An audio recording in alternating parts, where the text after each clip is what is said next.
Hi అండి. ఇప్పుడు మీరు చూస్తున్న దేవాలయం మన ఒంగోలు సీతారాంపురం కొండ మీద ఉన్న సీతారామస్వామి ఆలయం. ఈ దేవాలయం చాలా పురాతనమైంది.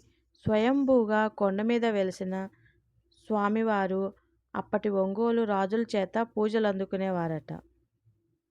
అప్పట్లో శ్రీరామనవమికి నవరాత్రులు ఉత్సవాలు ఘనంగా జరిపేవారట. ఇన్ని రోజులకి ఆ సీతారామస్వామి వారికి ఉత్సవాలతో పాటు శ్రీరామనవమి రోజు సీతారామస్వామి కళ్యాణం ఘనంగా జరిపిస్తున్నారు.